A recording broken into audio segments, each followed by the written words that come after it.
मुख्य आधार है, उत्तम कोटि की संतान। सभी माता पिता चाहते हैं कि उनके बालक सर्वोच्च हों, सर्वश्रेष्ठ हों, सर्वोत्कृष्ट हों, विश्व में कीर्तिमान स्थापित करने वाले हों। सभी माता पिता चाहते हैं, वो गरीब हो या अमीर हो।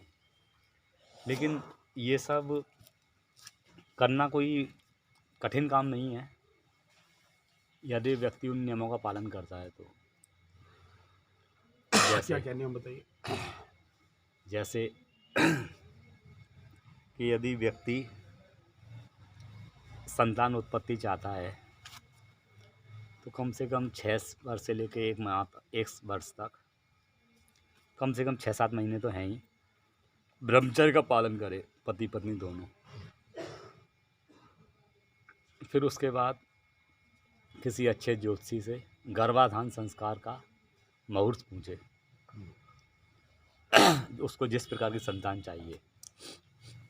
अगर विद्वान चाहिए तो विद्वान का मुहूर्त अलग होगा, अगर पराक्रमी चाहिए, बलशाली चाहिए तो उसका मुहूर्त अलग होगा, लग्न अलग हो जाती है, नक्षत्र अलग होगा, तिथि अलग होगी।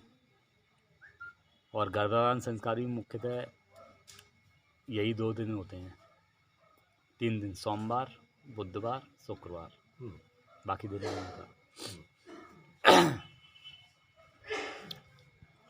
फिर उसके बाद जब वो 6 माह उसका वो करते हैं ब्रह्मचर्य सेवन या ब्रह्मचर्य का पालन, तो उस स्थिति में फिर जो गर्भाधान संस्कार का जो मुहूर्त होता है उस समय पूजा भी होती है। मतलब गर्भाधान संस्कार पूजा होने के बाद व्यक्ति गर्भाधान संस्कार कमरे में करता है, बाहर उनका पाठ होता है मंत्रों का ब्राह्मणों द्वारा।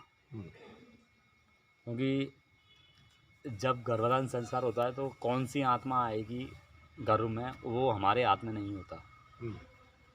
तो उस माहौल को बनाने के लिए, क्योंकि यहाँ आत्माएं हज़ारों की अरबों की संख्या में होंगी, करोड़ों की संख्या में, यहाँ हम जहाँ बैठे हैं, आपका झूठा पड़ा है वहाँ खा रही होंगी, ये कर रही होंगी, यहाँ आत्माएं हैं।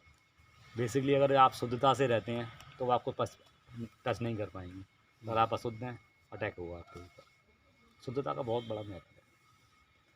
तो उस समय फिर जब कौन सी आत्मा गर्भ में प्रवेश करेगी तो उसके लिए फिर वो अनुष्ठान करना पड़ता है। अब अनुष्ठान में व्यक्ति कितना सफल होता है वो उसके ऊपर निर्भर करता है। जब गर्भधान संस्कार हो जाए फिर कोशिश करे कि पति पत्नी अलग ही शयन करें, अथवा शयन करें तो भाई बहन की तरह शयन करें। मतलब अगर बेड पे सोते भी हैं तो। और पत्नी को प्रयास करे कि 108 परिक्रमा डेली गाय की लगाए, देसी गाय की। तो उसकी जो ऑरा है बैठेगी ना अंदर, वो बड़ी, बहुत बड़ी। और देसी गाय के दूध का सेवन करिए, तो आप भी बताते होंगे, घी। और डेली हो सके तो विष्णु सहस्रनाम का पाठ करें, और रामायण का पाठ करे, और गीता का। मतलब उसका अधिकांश समय अपने शास्त्रों में बीते, फ़ोन में, टीवी में, चुगलखोरी में ना बीते। खाना पीना बनाए, खाए, आराम करना आराम करे। फिर मतलब एज लाइक वो उसका एक कोर्स चल रहा है।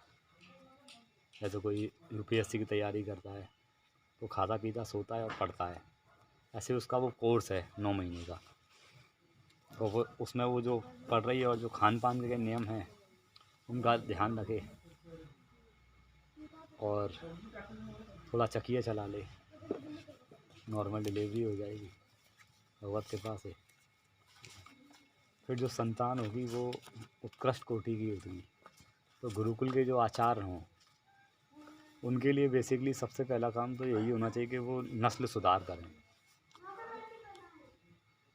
अब नस्ल सुधार कैसे होगा? चारों तरफ आसुरी संस्कार हैं। जहाँ आप हो यहाँ भी, मैं जहाँ से आया हूँ वहाँ भी। लोग तो एक दिन का गैप नहीं करते, सच्चाई बता रहा हूँ मैं। तो अब ऐसे लोगों के लिए क्या करना पड़ेगा? आपको वहाँ उत्तम कोटि की संतान लेनी है तो अपना तपोबल बढ़ाइए, 24 करोड़ का जप पूरा कीजिए, तो भगवत कृपा से कुछ शक्तियाँ हो जाएंगी इकट्ठी, तो आप उस पर शक्तिपात कर दीजिए, या उसको वो कर लीजिए, क्या बोलते हैं, कुछ साल 1.5 साल के लिए अपने बस में, क्योंकि आपका उद्देश्य उसका फ़ायदा उठाना नहीं है।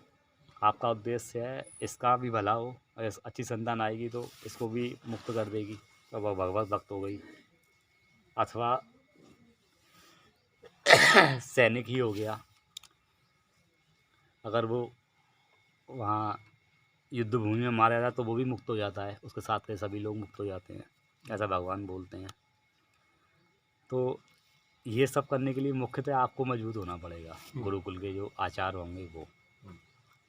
और जब आपके पास सारी चीज़ें हैं तो फिर सरकार भी आपके सामने दंडवत रहेगी, सरकार की औकात नहीं है।